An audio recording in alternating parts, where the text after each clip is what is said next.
Okay, to reset the tire pressure light in a Toyota Prius, what you want to do is start the car up.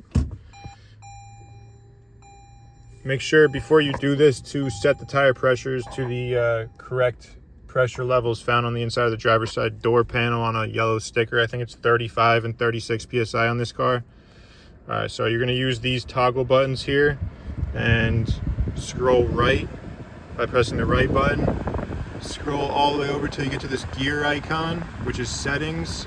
Press OK by pressing the center button.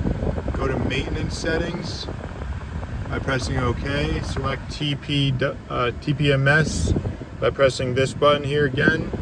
And I'm going to hold down this button. And it will say initialization completed. Then you can let go of the button, and that's it, and your tire pressure light will be off. Okay, that's it.